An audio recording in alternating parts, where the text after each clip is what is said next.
Hey everyone, welcome back to our show. I'm Sophia, and as always, I'm here with Ethan.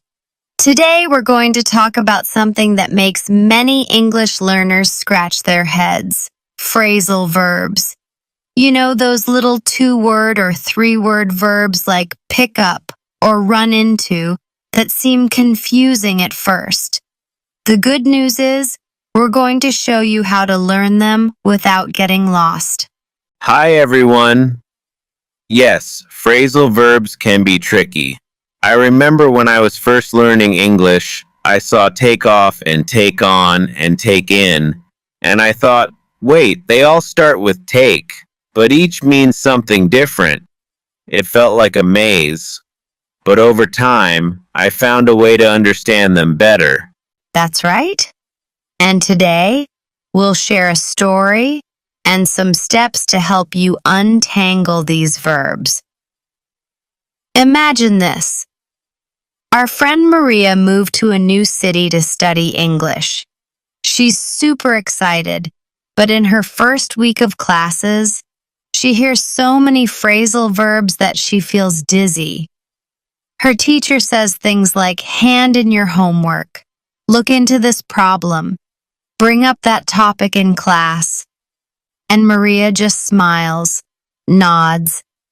But inside she's thinking, what do these words even mean? Poor Maria. I can totally see that happening. The problem is that phrasal verbs are all around us, in everyday speech, in TV shows, in books, even in casual text messages. They're part of real English, so you can't just avoid them. Exactly. So let's break down how Maria, and anyone else, can approach learning phrasal verbs in a simple, structured way. I think the first step is understanding what a phrasal verb is. A phrasal verb usually has a main verb plus one or two small words, often prepositions like up, out, or in. For example, pick up has the verb pick plus up. Together they form a new meaning. Pick up can mean to lift something from the ground, or to collect someone from a place, like pick up your friend at the airport. Yes, that's the key. The meaning of the phrasal verb often changes from the original verb. Pick alone might mean to choose something, but pick up means something different. That's why memorizing them like separate vocabulary words is so helpful. So the next step Maria can take is to group phrasal verbs by their main verb. For example, she can have a list for take off, like an airplane leaving the ground, take on, to accept a challenge, take out, to remove something, or even to take someone on a date. By looking at all the take phrasal verbs together, she starts to see a pattern. That's a great idea. Another approach is to learn them in context.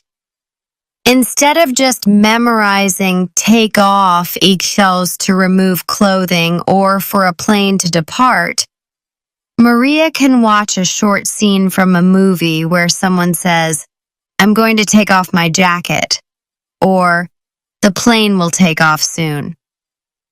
Seeing it in action helps the meaning stick. Also, Maria can keep a small notebook or digital note where she writes down new phrasal verbs as she hears them. She can include an example sentence from her life. For example, if she learns hand in means to give something to a teacher or boss, she can write, I need to hand in my report by Friday. Using her own situation helps lock the meaning in her memory. Yes, personal examples are so powerful. Another idea. Focus on a few phrasal verbs at a time. If Maria tries to learn 50 at once, she'll get overwhelmed. Instead, she can pick 5 new phrasal verbs a week. Practice using them in sentences, and maybe even draw silly pictures to remember them. I love the idea of drawing pictures. For breakdown, she could draw a car that has stopped working. For cheer up, maybe draw a sad face turning into a happy face with a little arrow. Visual cues make learning fun and memorable. Also, Maria can try a daily routine. Each morning, she picks one phrasal verb to focus on. She says it out loud, writes a sentence with it, and tries to use it during the day. By evening, she'll be more comfortable with it. The next day, she picks another one. Over time, this slow and steady approach builds a strong base of phrasal verbs. Great advice, Sophia. Another tip. Watch out for phrasal verbs that can have more than one meaning. For example, look up can mean search for information, or literally, look towards the sky. Maria can note down these different meanings and find example sentences for each meaning. That way, she won't get confused if she hears it in a different context later. Yes, multiple meanings can be tricky, but they're not impossible to learn if you're patient. Maria can also try to find patterns.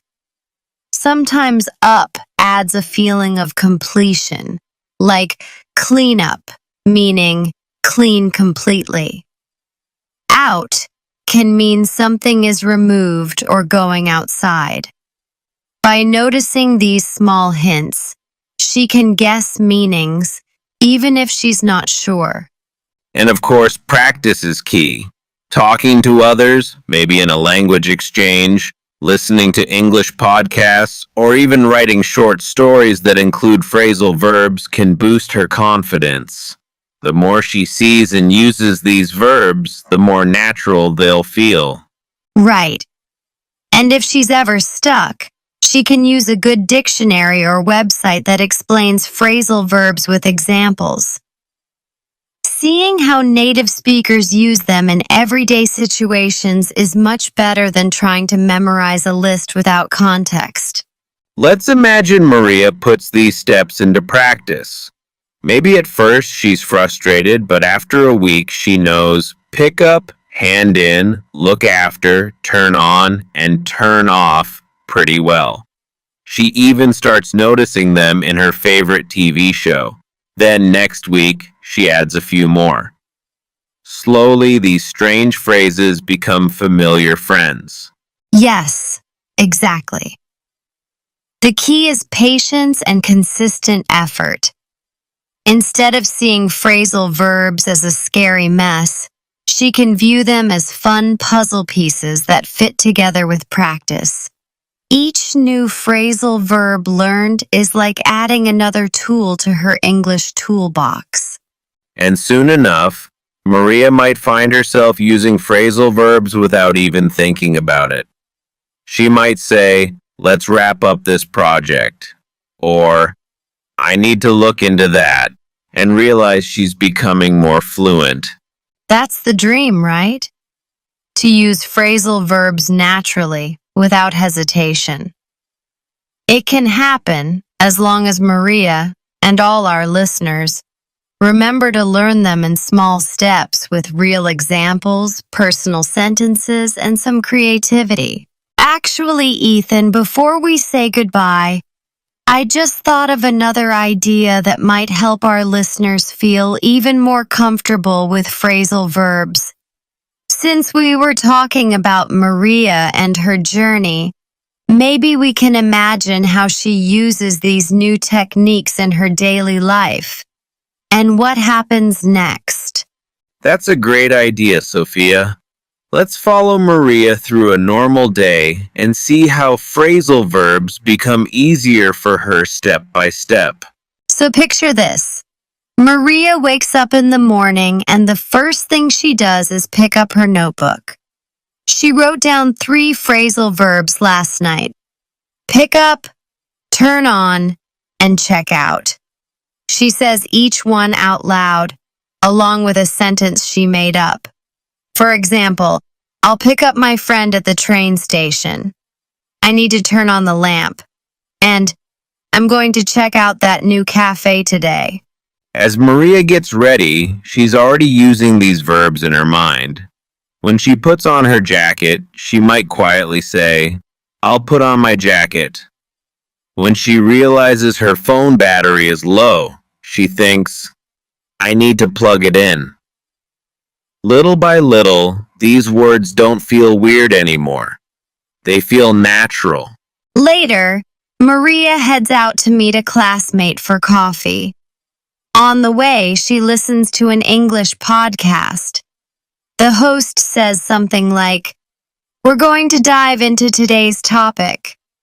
And Maria stops and smiles. Dive into is another phrasal verb. She writes it down in her phone's notes, thinking, I guess I can say, I want to dive into learning new vocabulary as a goal. When she arrives at the cafe, she meets her classmate Anna, who's also learning English. They chat about their week in English. Anna says, I need to work on my project, but I keep putting it off. Maria nods. Put off is a phrasal verb meaning delay. She's excited because she recognizes another verb in action in a real conversation. She says, Oh, I've been putting off cleaning my apartment too. Now she's using it herself without feeling unsure. This is key. By hearing someone else use a phrasal verb naturally, Maria gets a real-life example. She notices how it fits into normal speech. Later that evening, when she studies at home, she'll remember the conversation with Anna and the phrase put off. It will stick in her memory better than if she had just read it in a book. As the day goes on, Maria takes a short break and watches a YouTube vlog in English. The host says, I'm going to wrap up this video now, and Maria pauses. She thinks, wrap up means to finish. I can say I'll wrap up my study session soon. She practices it out loud a few times. I'll wrap up my call. I'll wrap up my cooking. I'll wrap up my meeting tomorrow. Each repetition builds her confidence. By the end of the day, Maria has added a few new phrasal verbs to her personal list. She doesn't force herself to memorize 20 at once.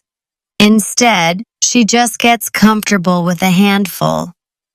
She uses them in sentences, imagines scenarios, and tries to include them in small talk with friends or in her notes about her day. And here's something important. Whenever Maria feels confused, she reminds herself that it's okay not to understand every phrasal verb at first glance.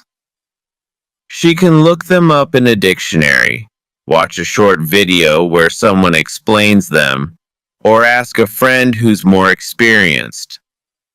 Over time, the confusion lessens.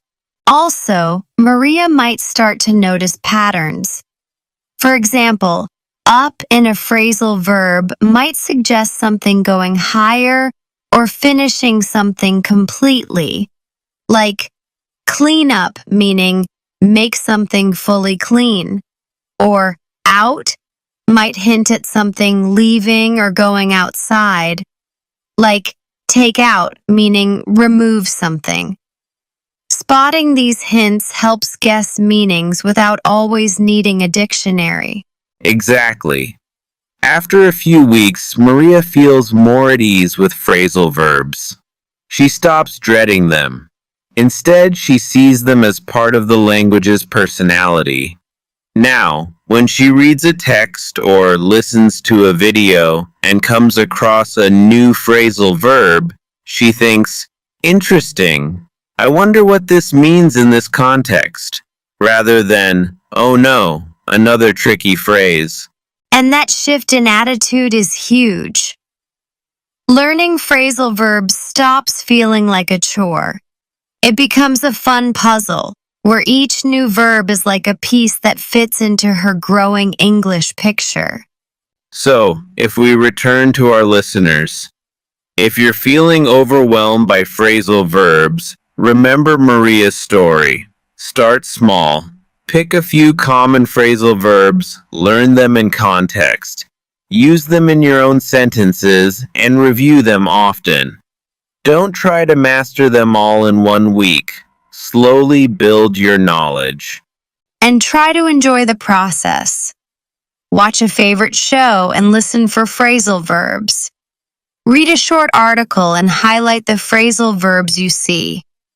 When you find one, ask yourself, what's happening here? Why did they use this verb instead of another? Can I create my own example? Over time, you'll realize that phrasal verbs are not monsters to be afraid of, but friendly tools that help you sound more natural and fluent. They're part of everyday English life, and once you get used to them, you'll wonder why you ever worried in the first place. Exactly. It's like learning how to use spices in cooking. At first, you don't know which spice goes with which dish.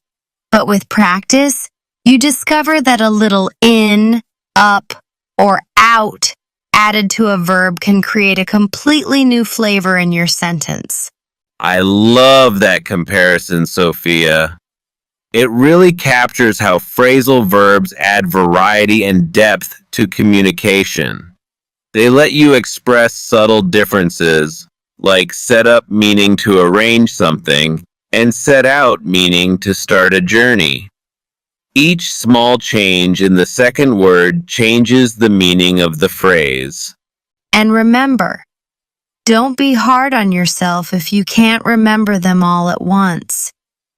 Even native speakers learn and refine their use of phrasal verbs over time. The important thing is to keep exploring, keep trying, and keep enjoying the process. Yes. Be patient and kind to yourself. Every time you learn a new phrasal verb or finally get one you struggled with before, celebrate it. That's progress, and it shows you're growing more comfortable with the language. Thanks for joining us today. Remember, the journey to mastering phrasal verbs is a step-by-step process. Enjoy the ride. Until next time, happy learning, everyone.